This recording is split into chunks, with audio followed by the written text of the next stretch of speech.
James Fry? Yeah, that's right. I took a million little pieces or something, yeah. I just wonder, when everyone is ganging up self-righteously on some guy who's got everything to lose, and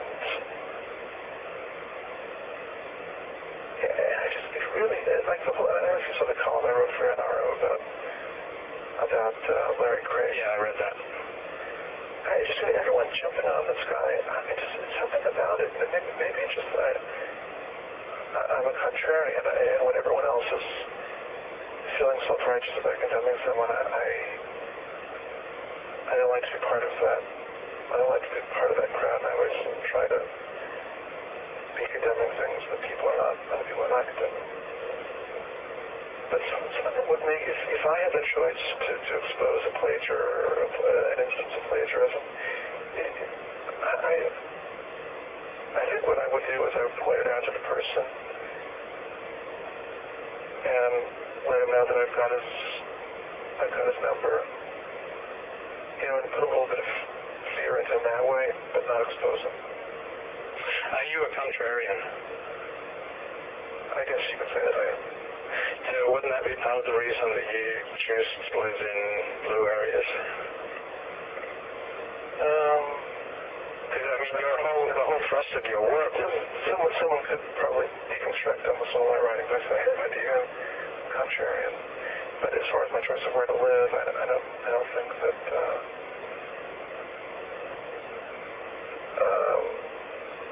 I think you could more readily explain it as sort of a profound inconsistency, in my whole argument that, if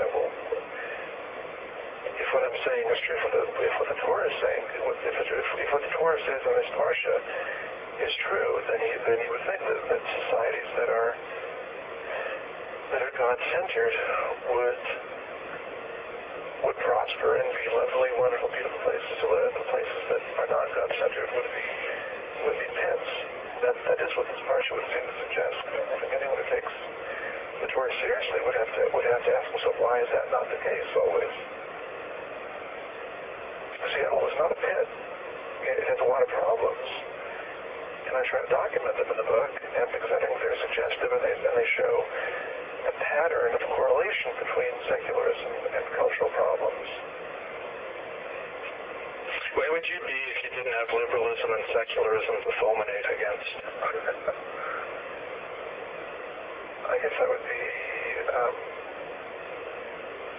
an archaeologist or something like that. Something fun, non-political occupation.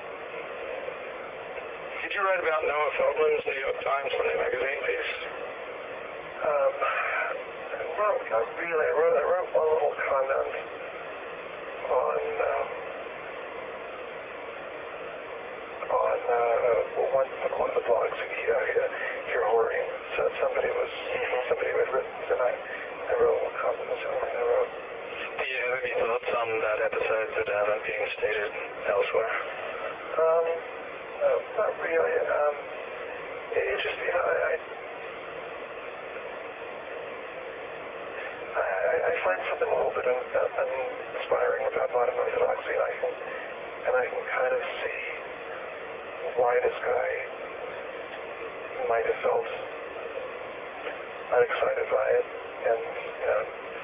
and why he would have. In other words, he was destroyed to marry out, but the Jewish world also has a responsibility to explain in a convincing way why Judaism matters to young people, and we don't really do that. What do you think of the work of Shmuel Goteach? I disagree with him about a lot of things, but I think he's very clever, and I think he's a bit of a contrarian, and I think he's pretty brave. I think he's slobbering about it because the things he writes are kind of silly, but overall, I guess I admire it. How often do you encounter anti-Semitism among right-wing Christians? Never. I received one email that when my book Why the Jews Rejected Jesus came out, the very first email I got was from a very angry woman in Atlanta, I think it was, who said she was going to look forward to seeing me led off to hell, when Jesus comes to judge the earth. And I thought, whoa, this is going to be, this is what it's going to be like. And subsequently I received many emails from Christians who wanted to argue with me, but it was always sweetly. And there was never a hint of anti-Semitism. Did you ever hear from Mel Gibson? No. How do you recharge, aside from anything in Judaism or family or friends? Aside from anything in Judaism? Yeah, I mean, aside from, don't tell me, davening or the Shabbat or, all the predictable answers. Is there anything unpredictable? Screwdriver when I get home from work at night. Okay.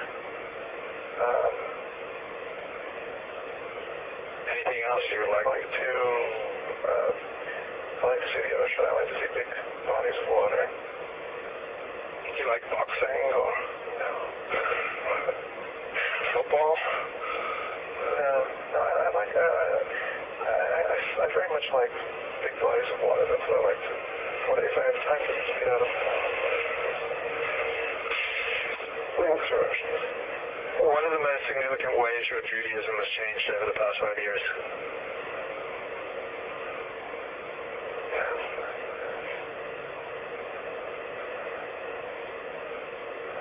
Well, obviously having kids and trying to. Our oldest is 5, so that would be a fairly significant transition. I never had to. It's one thing to try to explain Judaism to adults, which is what I try to do in my books, my articles. But to try to hello? Yeah. Yeah. But to try to explain to a 5-year-old kid is much more challenging. And so you have to. It forces you to. I think it's moderated some of my views. It's when you.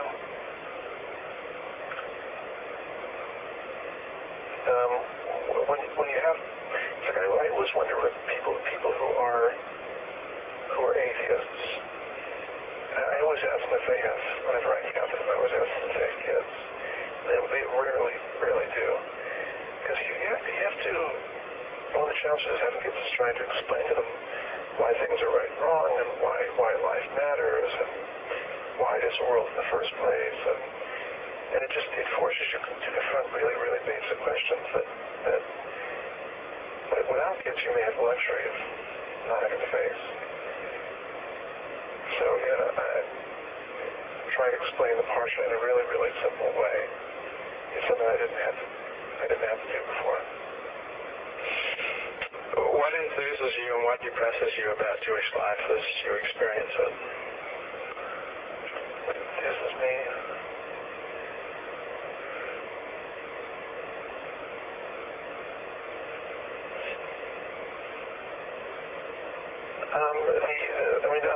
The sort of intimations of having found, a teacher, or I'm always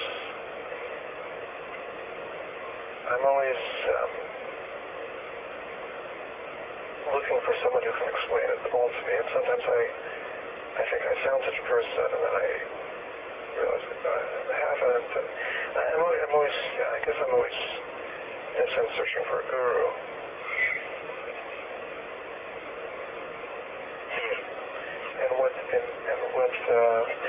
Not just a living person, but a book, and I'll think, now I found it. This is how I'm going to explain Judaism.